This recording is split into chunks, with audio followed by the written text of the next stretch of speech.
Hello, friends, and welcome to episode number 30 of Nostalgia Talk. Yes, that's right. Your ears are not playing tricks on you. I said 30. 30. That's how many shows that we've done over the last 6 months. It's crazy. And I really need to stop getting surprised as to how many shows it's been because, you guys are really enjoying this. I'm James, and today for the big 3-0, I have with me Juju. Hopefully, I'm pronouncing this right. Juju Papailler. Ooh, uh, I get the attempt. It's Okay. like Popeye the Sailor Man, and yay! So it's Papaye, and it's from Oh. the papaya, so it directly translates to papaya. Okay. See, I always read it as papaler, but it's papaye. Yes, Okay, I there. just totally Yeah. made myself look stupid. Anyway, let me restart the introduction. Today on Nostalgia Talk, Juju Papaye. Woo! Good job. Welcome. Great to Thank have you you. here. Glad to be here. Now, for anyone who doesn't know, do you go by Jew or Juju? That's funny. I go by Juju, but most Americans will say Juju, and my close friends will call me Jew. So Okay. All right. I'll Well, answer to anything as long as it's nice. okay. Sounds like a friend of mine. Do you know who Steve Lund is? I do not. He's an actor from here, actually, from Halifax, and he's been on many Hallmark movies, many Canadian TV shows. Some of you regular listeners might know him best from the TV show Bitten, which seemed to be very Ah, popular. And I've known him my whole life. He's 10 years older than I am. I've always known him as Steven, and then when he started acting, he started going by Steve, yeah. and he put me in he put himself in my phone contacts, and I said, are you okay with me still calling you Steven? And he said, you can call me whatever you want. Well, to that effect, I knew Philip Seymour Hoffman, the actor. No We, way. yeah, I actually did this series in New York City called Queen Latina, and it was a play, like a live serial, right? Live series that we did, and he was in one of the episodes that I was in, and we got to work together. But I knew him as Phil. So before Oh, he became Philip Seymour Hoffman, he was just Phil. And in the same sense, Lawrence Fishburne, I didn't work with him, okay. but I knew him when he was Larry. So he was Okay. Larry Fishburne. Anyway, so I guess as people get more famous, sometimes they change that name a little bit. Yeah, I guess that's fair. So, for any of the listeners who don't know who Juju is, let me go back a few ways. On the last show, I was talking to former Sesame Street head writer Norman Stiles about the infamous Around the Corner era of Sesame Street. Mm. And if you're my age, you probably won't know what that means. So, let me explain a little bit in more detail. Yeah. In season 25, the show expanded its set and introduced all these new locations: the Furry Arms Hotel, Finders Keepers, Subway Station, Oscar's Newsstand, a dance studio. And because of that, they introduced a lot of new Muppet and human characters. Juju played the role of Jamal, a park ranger who was married to, what was her name? Angela, who ran the daycare center. And he was on the show for 2 years. And he also has done work acting in theater and soap operas and in filmmaking, from what I've seen on Facebook. Yes, Mm-hmm. absolutely right. You are correct on all of those things. They actually built a little park for me, so that was a part of it as well, Right. around the corner. And an interesting thing. So Selena got she was the dance instructor, right? And And so one of my earliest childhood crushes. gorgeous, gorgeous girl. I'm gonna have to tell her, Annette Kalud. I'm gonna tell her that she has another fan. I'd love to chat with her one of these days. I'd love to have her Okay, on I'll, the I'll, podcast. I'll see if I can set that up. I'll tell you the first time I saw. So we came on the show. So Selena got. Well, first let me tell you that part.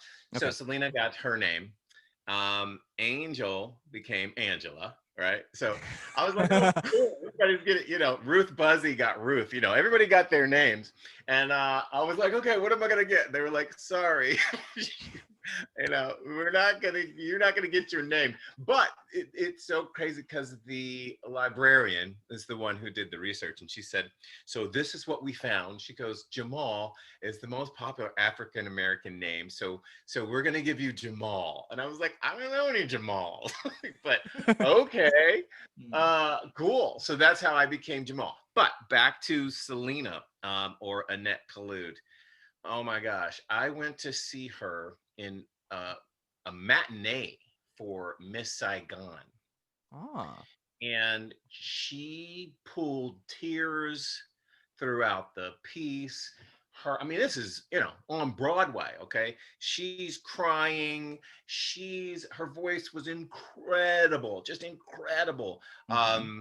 So anyway, that woman was so talented. Just, of course, Angela was as well. Angel Jamal, who played my wife. But anyway, so that's just a note on those characters. Oh, one more, Ruth Buzzy. I got to tell you. So Ruth She's Buzzy. hilarious. Well, you'd have to go back to Laugh-In, which I guess was probably what, 70s? I don't know, 60s or 70s, probably 70s. And Yep. she played a bag lady and just incredibly funny, comedic actress. So she came on the year I came on as well, and she'd do this laugh aria thing, which would be like, I I mean, anyway, but it was, again, that was another honor to work with her, and to work with Savion Glover as well, the Oh, tap dancer, nice. who was amazing, and he had worked on Broadway, and he danced with the greats as well. So it was, yeah, we had a really incredible cast.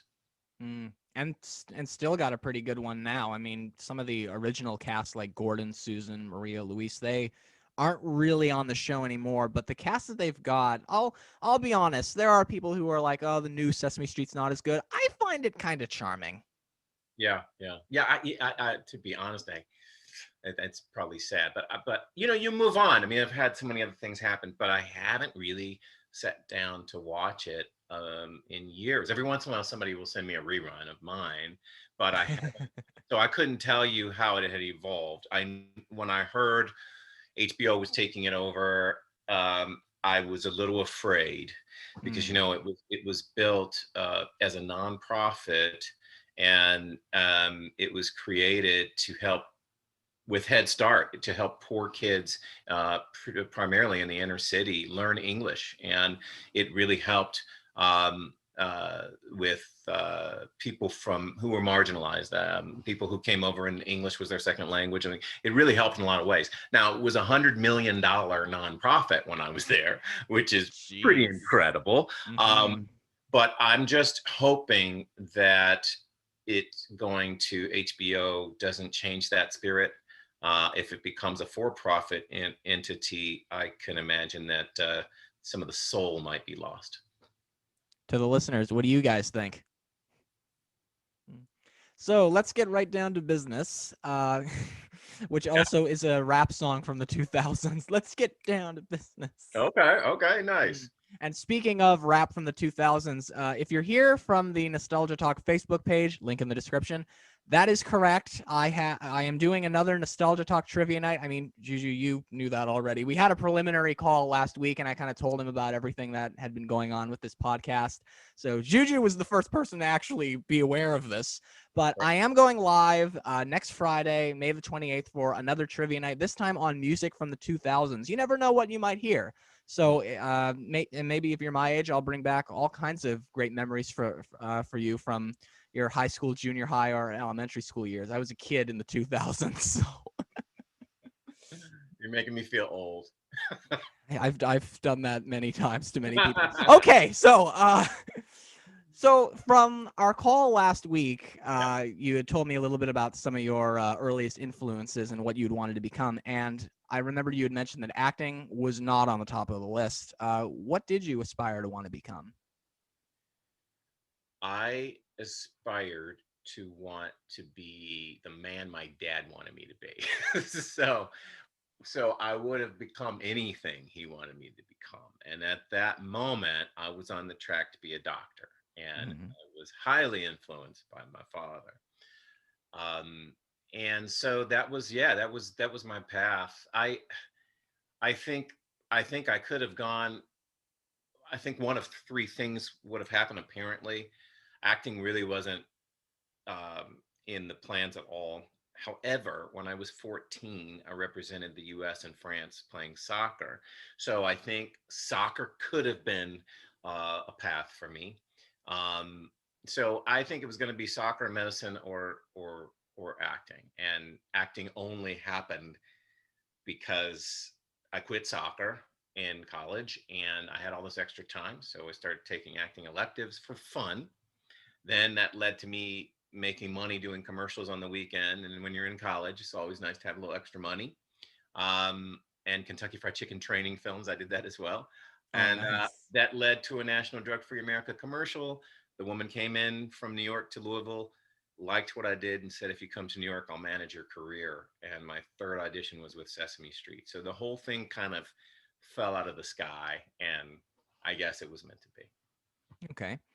So when you did Sesame Street, because looks like you just answered quite a few of my first questions. What was your first ever acting role? Commercials. Yeah. Did you find commercials any different from doing TV work, like on an actual TV episode? Oh, absolutely. It's a different skill. Um, commercials to me are similar to modeling, and I don't love either actually. Not that I've done a lot of modeling, but I did do a little bit. Um, Ooh. and it's all about the attitude and energy and posing, and then when you're live, as in like for a commercial, it's all about selling a product through expression. So that's really what it is. When you look at somebody who's supposed to be liking a product, do they have a natural smile? Are they do you think they're happier because of this product? And that's, or I can't think of somebody who would be sad with the product, but basically you're through your emotions expressing how you feel about a product. And so because of that, there are skills. I mean, people who are skilled to do it are brilliant. But again, that to me is like the skill of a model. I think us trained actors can be a little bit can be snobs a little bit about commercial acting because it's not the same training and it doesn't take the same skills. It takes skills, but it's a different set of skills. Okay. So during your time on Sesame Street, did you have a favorite Muppet character to do scenes with? Yeah, I loved Elmo. Of course, loved my scenes with Elmo, and I think because Kevin Clash was just so brilliant and also generous. He was very, very nice on the set. Um, the other though, I don't know. Actually, oh God, I can't. What am I thinking about? I can't leave out Big Bird. Mm. Um, Carol Carol Spinney. Carol Spinney was actually the nicest person, and of course you would have no Sesame Street without Carol. But he was such a modest person and generous. And so Carol was my number one. After that would probably be Kevin Clash, and I can't remember the name, but I did quite a few scenes with Telly Monster. So Marty I think, Robinson. okay, yes, that's it then. Marty, yeah, He Marty. was a guest on this podcast in January. Wow, gosh. Well, if you're listening, Marty, hey, Marty was also very generous, very nice. So I think those three I had the most fun with. Oscar was fun too. Now, of course, Oscar and Carol. I mean, Carol played his alter ego, right? So Carol Right. would play Bert, then he would play Oscar, um, and he told some of the secrets. He wasn't that tall, but he would stick his hand in the beak, and with that hand in the beak, he had a pseudo arm on one side, and he would look at a video camera or video monitor inside of his costume. So he had to learn how to do everything in reverse. So he would skate backward, like it was like skating backwards. Yeah. Anyway, so that's some trivia. That's some Big Bird trivia for you. I was kind of wondering this as I was putting together the Q&A, because I went back and watched a couple of Sesame Street episodes that you were in. I saw a scene with my favorite character, Harry Monster. Okay. Basically, it was when that set, the around the corner set, was introduced, and everyone's chanting around the corner to the new playground, around the corner to the new playground, and everyone goes up to everyone and is like, "Do you want to come to the playground?" And everyone's like, "Nah, we can't." Like Selena's teaching a dance class, Linda has to open the library, Bob's giving a music lesson, and they run into Angela, Jamal, and little baby Kayla. Yeah. I should have mentioned that in the intro. Angela and Jamal were introduced as these new parents on the show that had this little baby named Kayla, and this was just the first introduction of these characters. But the Muppets see Angela, Jamal, and Kayla right outside of the door, and Harry's like, "Hey, are you guys coming to the playground with us?" And Angela responds, "Oh, we'd love to," and Harry cuts them off. "Oh, great! Angela and Jamal are coming. Finally, some adults are coming." Yeah. Jamal responds, "Well, we can't. We're taking Kayla to the pediatrician." Yeah, So, well, Kayla was twins, or Kayla. I don't know how to say that, but they had to use twins because they only had 15. They could only, at that time anyway, the laws were they could only have an infant on set for 15 minutes at a time. So yeah. we'd shoot and then we'd trade. Mm-hmm. And one of the twins liked me, and one of the twins liked Angel or Angela, and which was great. Except, they say there's a saying that I experienced firsthand. They say never work with kids or babies and animals, right? They said that, Mm-hmm. and I worked with both, and I experienced the reason they say don't work with both. Um, there was the episode I think we talked about when it was when we sang the song wake up, for goodness sake, wake up," and we were Oh bathing. yeah, that's one Yeah, that Norman Stiles wrote. yeah. So when we were bathing, Kayla, one of the twins, um, I would never know who I had because, of course, they're young and they look alike. Um, but I found out the hard way. So they're counting down, in five, like you did, in five, four, three, two. And when they're going to one, she's so nervous. She pees all over my shirt. Oh my god. Yeah.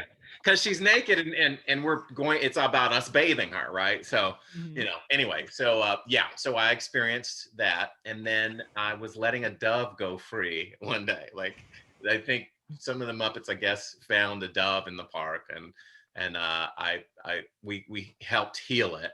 And then when it was time to let the dove go, I went to let it go. Now they had clipped the wings, everything in Sesame Street at that time anyway.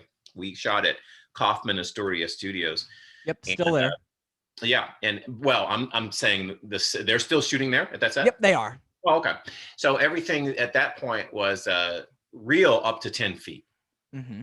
Beyond that, it was just pseudo, or there was nothing, right? But anyway, but I let go. I let the dove fly. The wings were clipped, so you'd throw it up and it would come back down. It seemed kind of cruel, but we had animal handlers who assured us, but that it didn't hurt the birds. Like, okay. But anyway, I guess that the dove got scared, which anybody would be if you're throwing it up in the air and it's coming back down. Mm-hmm. And so I don't know how many takes, but whatever take it was, I threw it up, and of course it lets go, it poops on me. So Oh yeah. my god. So that whole don't work with animals and kids. I know why they say that. Mm. Wise words from Jou Jou I'm gonna mispronounce again. Papailler. Yeah, Popeye, yay! Like Mm. Popeye the Sailor Man, and yay. Yeah, that might take a while for me, but anyhow. So as I was watching all these episodes where you were working with a lot of the Muppet performers, one episode that you and I talked about in our preliminary call was the Chasing a Butterfly one, which featured Kevin and Fran, and we were talking about working with Jerry and Carol. I'm wondering, did you ever cross paths with Frank Oz at all? Yes.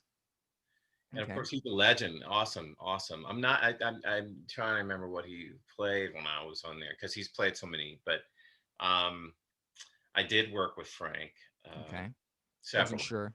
several times. A nice guy. Just, I mean, again, he was another one of the legends who was just really welcoming and a nice guy. Yeah, another brilliant, artist for sure. Mm. And of course, he went off to write movies too. And Frank Oz is somebody you wanted to get close to. Yeah. And he's very funny too. I've talked with him a couple of times. Oh, okay. Yeah. Yeah, Andy's one of my idols. Like I look at his films for inspiration. Like What About Bob is a big one in my family. I don't know if you've seen that one with Bill Murray in it, and Fran Brill co-starred in it also. I at one point owned a gosh, what were those? The first laser discs that came out. Oh Uh, wow. and I owned What About Bob, and it was this huge laser, like golden disc, Mhm. and this was pre DVD. And I guess people didn't like that was the point when it was kind of crazy because people weren't sure where video was going to go. We had the VCR and you had a beta as well, and we just weren't sure. But this was the beginning of Laserdisc, and you had to put two, like they were almost the size of a symbol. Like imagine like having to put two symbols in order to watch a movie. But yeah, there'd be a break in about half of the movie because the data wouldn't fit yet. But yeah, so I do know What About Bob. Okay, yeah. Bowfinger is another one I really like with Steve Martin and Eddie Murphy. I think that's one of his best to me. I mean, and Oh yeah. not just not as a director, but the cast, like just and Eddie playing his alter egos. I think it's one of Eddie's best work too. Like because because typically, and I love Eddie, but other than his characters, like other than like his real characters in Nutty Professor or um, anyway, I'm trying to think of some others, but his characters where he puts on costume, right? Coming to America as well. Sometimes you still see Eddie, but with Bowfinger when he was playing his alter ego, that to me was one of the first times I totally saw somebody different, Hmm. and I thought, wow, that's really really brilliant. Mm. But that's a great film. Yeah. Oh yeah.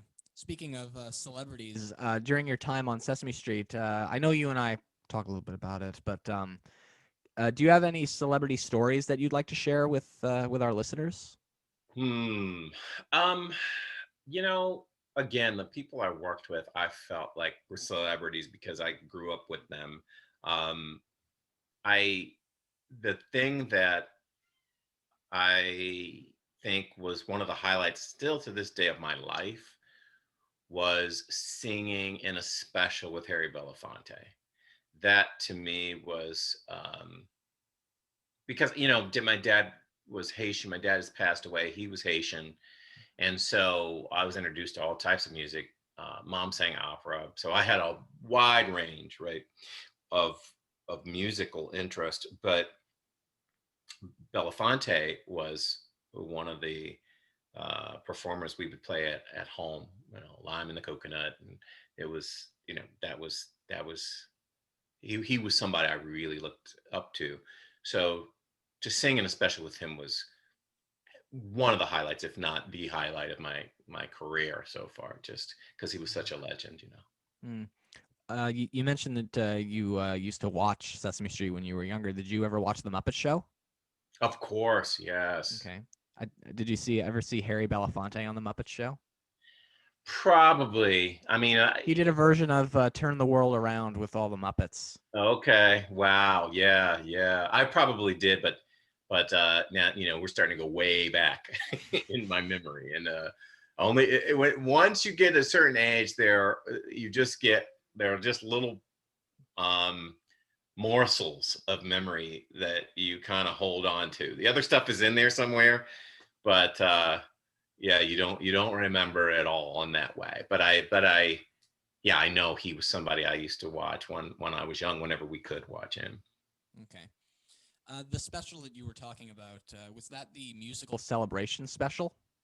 I it may have been. I don't That again, was it's the one in Central Park where Big Bird was looking for lawlars. oh, I don't think that was it. Okay. That one actually happened right before my first season on the show. We shot that in Central Park, and it was kind of pre-season or whatever, and it may have been because the Lady Smith Black Mambaza was in that. Maybe and they were on tour, I guess, with Paul Simon, I think, or they were just released from that contract. I don't know, but they were in that.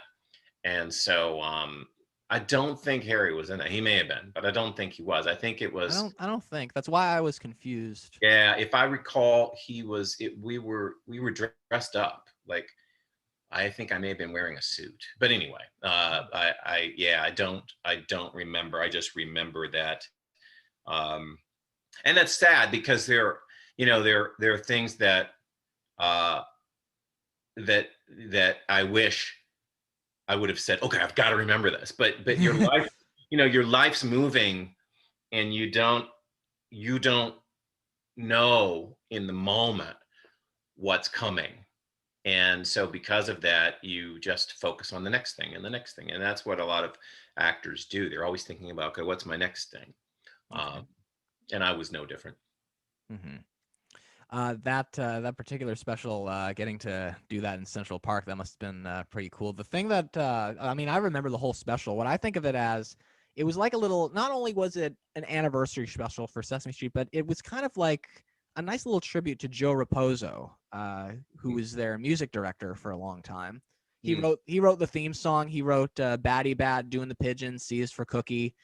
And those songs were all in that special. So, and it ended with a great little performance of "Sing" by everyone, including Ladysmith Black Mambazo. So I think of it as a little tribute to Joe. Hmm. Yeah, yeah, and that there, I think I because evidently I'm an empath, and I had a conversation with one of your friends about this when asked about some of my favorite songs. But I think that song is one of my favorite songs ever, really. I mean, not just one of my favorite Sesame Street songs, but or song they used for Sesame Street, but one of my favorite songs. And it's because there's it's nostalgic. It's a to me it's a deep song. I mean, it's the words aren't deep, but the melody is almost haunting, and I think it really speaks to the human condition. And um, to me, it's about singing when things aren't great. Mm-hmm. That's what I get from that, because of the chord progression and because of the way the music flows. I really feel that song, and I feel it deeply. And it really, from when I was young, I think when I was young, I listened to it and cried. You know what I mean? Like it moved me in that way. Mm. So love that song. Great, great, great song.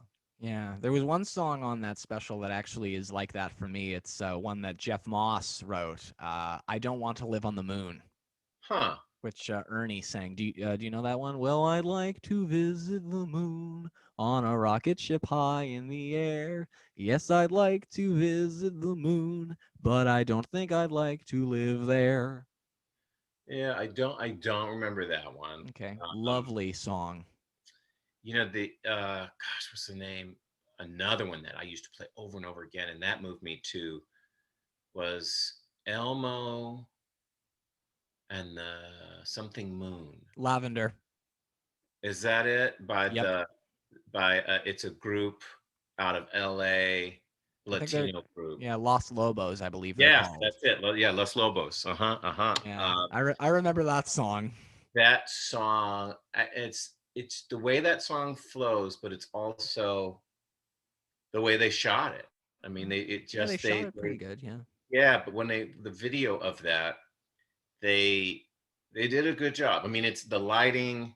Anyway, I guess I get into my kind of director producer head, Mm. but I really liked the way they did they did that song. And yeah, that song, I went out and bought that song after watching it. Like I think, I guess maybe it happened during my time. I don't remember, but I just remember seeing it and going, "Oh my gosh, I gotta hear that song." And then I realized that the Los Lobos had done it, and I bought the whole album because of that song. And The Los Lobos album or a Sesame Street album that Los featured it? Lobos album, yeah, Okay.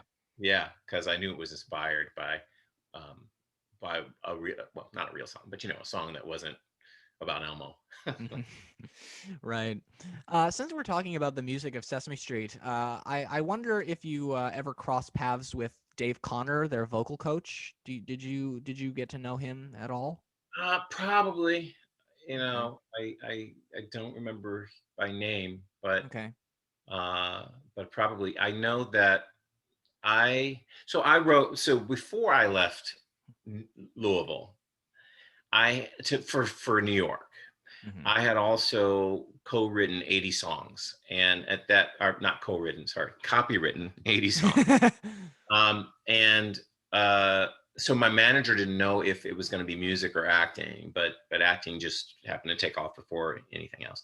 Hmm. And so I had a song that I wrote, and I shared it with, I don't remember who, but it was one of the writers, one of the music writers there, and they passed it up the chain, and we didn't get to do it on the show, um, but we did it live at Sesame Place, which was Nice. yeah, which is a park in Pennsylvania or something. I don't know. Yep. We went, okay, and it was amazing. So it was called Icky Finger, right? So the song was Icky Finger, right?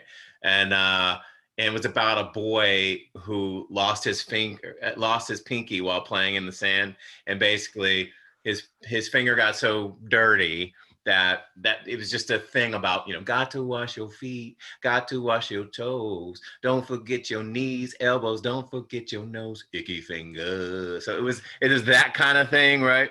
And so I'm doing this song, and the music's like dun dun dun dun dun dun dun dun, and so it's got that kind of movement like this, and I had all these 5-year-olds on the stage doing these moves, and it was such a cool thing. Like that was one of the all-time moments outside of Sesame Street, because it was a song I'd written and had created, and to be surrounded by 5-year-olds doing this icky finger song was really It cool. sounds kind of morbid, actually, losing the Well, finger and. yeah, no, it ends up saying, that tricky icky finger soon found his dirty pinky. He found it in the bathtub. It had never left his hand. So if you know an icky who's tricky while he's cleaning, tell him of this song, and soon you'll hear him singing. Got to wash your feet. So it has a nice ending. It's Oh, not. well, that's good. There you But yes, there are there are a few people who have had some kind of connection to the music of Sesame Street that come on this show that often have a Dave Connor story to tell. go. Yeah. Um, and another close friend of mine is actually a lady named Ivy Austin, who was a vocalist for Sesame Street. Did a lot of. Do you remember the Oinker Sisters? I've got a new way to walk, Oh walk, yeah. walk. Yeah. Yeah, she was the voice of the. She didn't do the puppet, but she was the voice of the lead Oinker sister. Nice. And whenever I say to someone at Sesame Street, "Hey, do you know who Ivy Austin is?" If they know her, the answer I get is, "Yeah, that's Danny Epstein's daughter." Danny Epstein was their music coordinator. Okay. So I've heard a lot of stories about Danny as well. Okay. Hmm. Uh, Nice. since speaking of, I wonder if you said that that you did a couple of songs live. Kind of makes me wonder.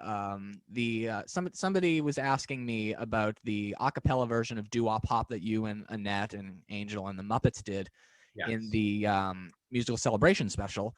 Yeah. And I went back and watched it, and from what I had heard from Ivy and Chris Surf and a bunch of other people at Sesame Street, and Paul Rudolph, who's their current vocal coach, a lot of what they do now is recorded, and it's not really that much live, but most of the human stuff is live.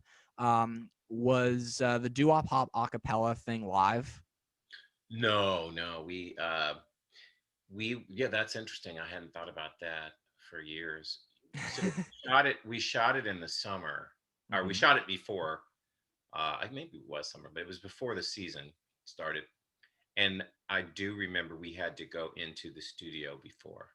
So we Okay. went into the studio and recorded it. So yeah, so when we were singing, we're not lip syncing. We are kind of lip syncing to our own vocal track, but Right. it always helps. I mean, they didn't, because they'd blast the music, and because they knew they were going to um do the tape without sound, then we could sing, and that just helped us to carry the emotion of the song. Not that there's a whole lot of emotion in that song, but so yeah, it was pre-recorded.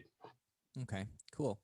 Yeah. Now, if you don't want to answer this question, you don't have to. Totally understandable. But if you feel comfortable talking about it, Uh-huh. and if you don't mind my asking, why did you end up leaving Sesame Street, or is that something you don't want to discuss?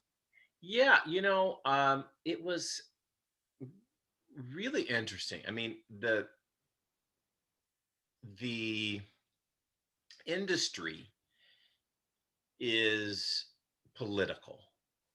That's really the best way to, I guess, to phrase it. And let me preface it by what's happening now.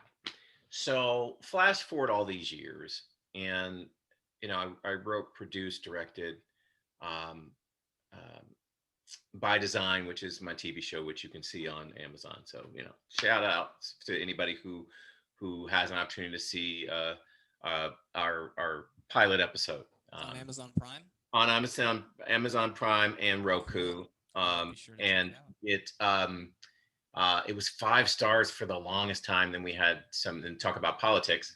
Then we had for 6-7 months, it was 5 stars on Amazon Prime, and #1 on the Roku channel for months as well. Good And for you. yeah, it's a good show. But so what happened though is that there were some haters, and the way you always know that is because people are writing why they like the show, and they're putting 5 stars, whatever, and then you get ones, right? And when you get ones, it's that if 10,000 people watch your show and you're getting a 5, and then you get a couple of ones, that people, A, they're in the minority, but B, they're probably just hating on you for whatever reason. They may be competitors. They may be people that I know, which is the saddest part. They're probably, and especially one of them, because of the way they wrote it, you could tell they were a filmmaker. So I'm like, okay, maybe they haven't had a 5-star show, so that's fine. You're going to have that. But that's the politics, right? Because if you have people who are threatened or don't like that you are succeeding, then they can conspire to bring you down some way, right? So sometimes, though, it's not exactly that easy. When we were on the show, we were a new family, and we were young, and the writers were aging. I won't say old because they weren't. I wouldn't consider them old, but they were aging, and we were doing well with the ratings. And I know this because the librarian who did the research came to me and told me. So Angel and I got called into, or Angela is her real name, into the executive producer's office. And well, that's not necessarily a bad thing, but it's also always like a weird thing. So we both got called in, and but right across from his office is the library, and the librarian pulls us in. She goes, "Oh my gosh!" She goes, "I'm so sorry." And we're like, "What?" She goes, "Here's the deal." She goes, "You all are testing really well." She goes, "Know that you all are testing really well." She says, "But the writers don't know how to write for your family, and so there aren't enough writers writing for your family to keep you on the show." And we're both kind of shocked. And then we go in to meet with the executive producer, and he lies. And he says, sorry. What did he say? Well, maybe he didn't totally lie. He said, we just can't get we just can't get them to write for you. And it was something he said. A part of it was an untruth, because we knew it. We were testing well from the librarian. But the crazy thing, I'll never forget it, because I'm sitting here and I'm, this guy from the South, I grew up in the South. So there's a certain way that I handle, at least when I was young, a certain way I handle business. And I'm sitting there and he's saying these things. And I'm just kind of shaking my head. We're both sad or whatever. And she just gets up and leaves. And I'm left alone with him, like, so I don't think I ever talked to her about that. But if she's listening, I love her and I don't blame her. But it was crazy because I was definitely in an awkward situation because I'm getting let go and then I'm alone. It's like, hopefully me asking didn't put you in an awkward situation. That's the last thing I would have wanted.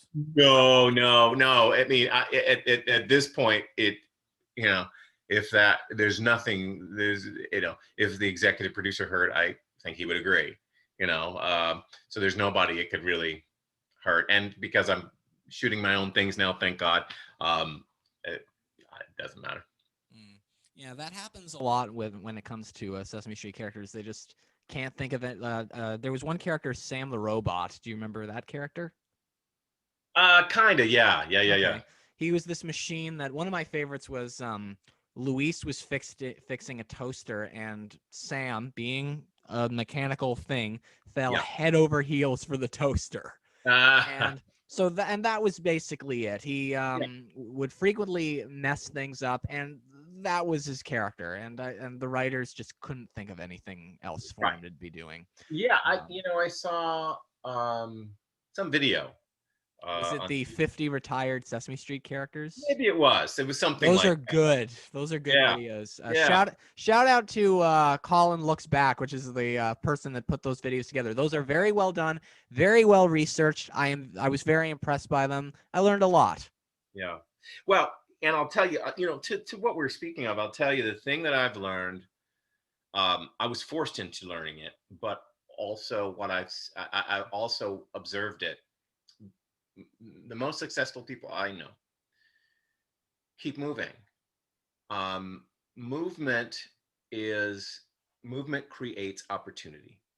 And when I think of movement, I think of a train, and a train's at a platform and it's idling.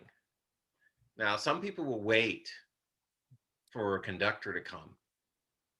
Other people get on the freaking train and they engineer it. And as you're going down the tracks, because the tracks are the opportunity, right? The tracks, that's the opportunity. And the train is the movement. And as you're going down the tracks, if you diligently move towards something that you believe in, that you're passionate about, it's like God or another engineer, whatever, right around the bend sometime where you can't see, they'll change the tracks. And now something that you never would have known was there is there, and it's much bigger than you imagine. And that has been the story of my life. If it hadn't been for me being let go from Sesame Street, I wouldn't have had my off-Broadway show. If it hadn't been from my off-Broadway show, I wouldn't have done soaps. It hadn't been that, it moved on to now where being an independent filmmaker only came out of, I had a one-man show that I was doing in New York, and then I did in LA, and I was having producer callback after producer callback with these agents, and with producers, and I had an agent, a pretty big agent, and boom, I just kept getting callbacks, but then I would keep going to stars, right? And I just didn't get a role that first season in LA. And that led to me creating my own way. That led to me writing. That led to me eventually producing, and then eventually directing. So that to say, movement, just keeping it going, making sure that it's something I call the 10-hour rule. Find 3 things you can do for 10 hours, and then you can't wait to get up tomorrow to do it again. If you do that, you're living the dream. You're not living for the dream, but you're living the dream if you can find 3. The reason I say 3 is because typically these things that we're passionate about, 1 or 2 of them will be artistic. You can't always make a living doing it. So find 3. By any chance, would sleeping be allowed to be included on one of those lists? Well, hey. Sleeping and eating dinner. Sleeping for 10 hours, I guess. I mean, that's something that especially when you're younger, I guess you really need more hours, right? Um, but yeah, anyway, so yeah, find those things, move, and I believe you'll have a happier life. And it won't be perfect, won't be great all the time, but um, yeah, I just kept moving, and I'm thankful I did, and I keep moving now, and so that's some good things on the horizon. Okay. And of course, soap operas came into play eventually. One of them, as most of the listeners could see from the thumbnail, one of them being As the World Turns, and you did 2 episodes of that, I think. Um, yeah, again, I'd have to look at my IMDb. Okay, I was recurring actually on. I'll pull it So up. this is the crazy thing. So I did my one man.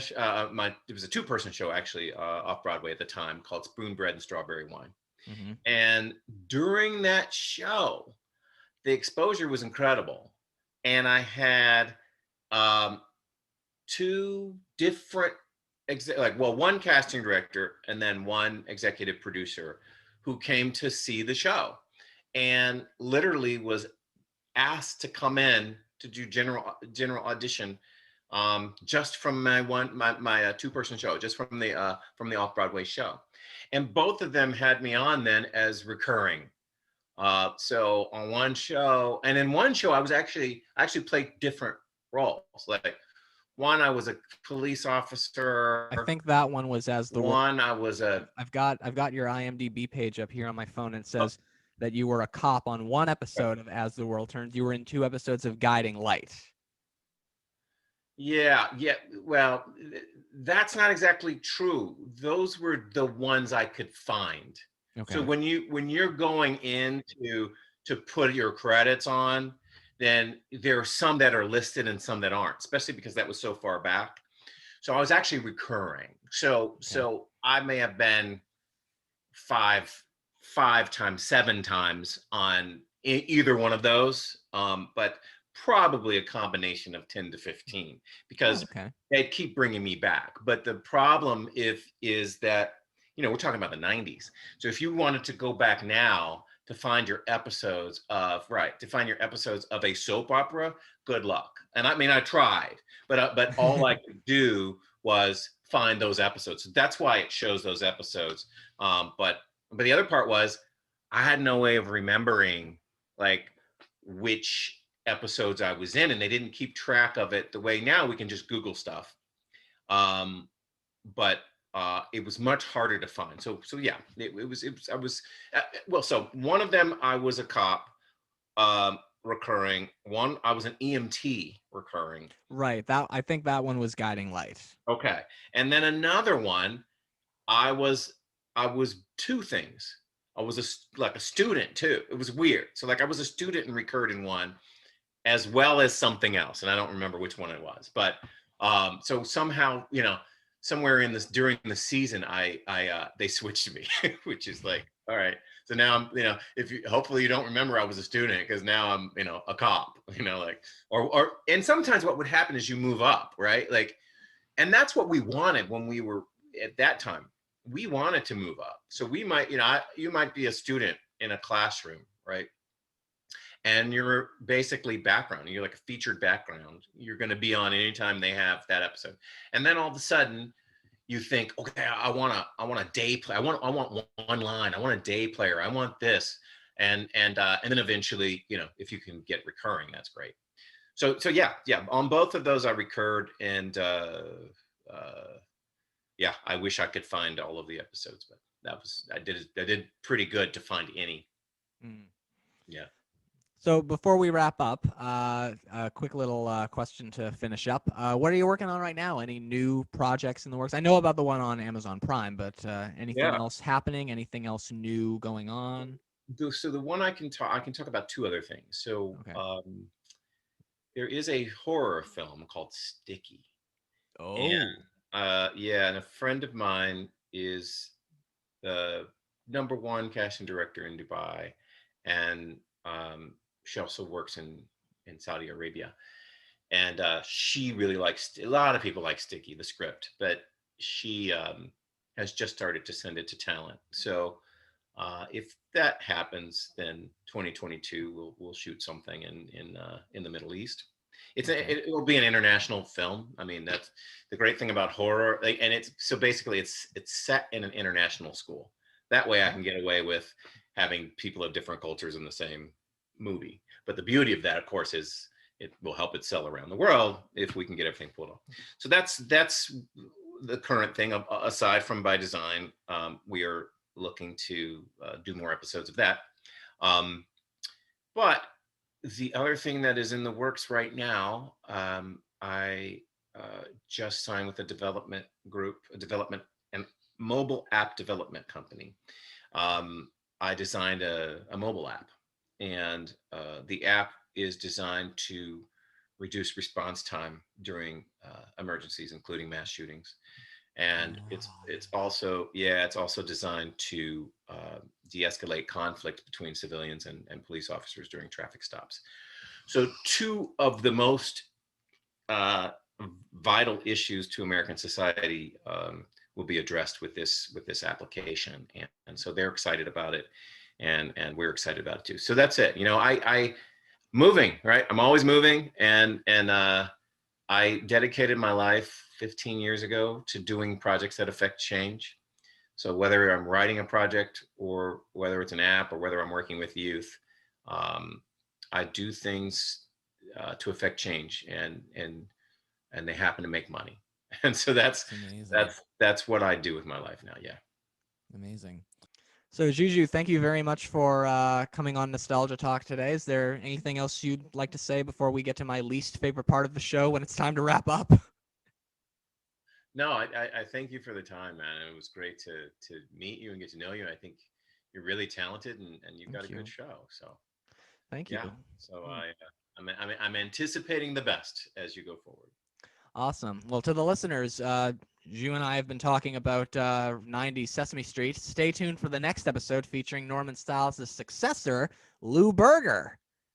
And so that's something to look forward to. And also, don't forget, Friday, May the 28th, 2000s Music Trivia Night. And that happens at 7 p.m. my time, Atlantic Canadian time, 6 p.m. Eastern time, and 3 p.m. Pacific time.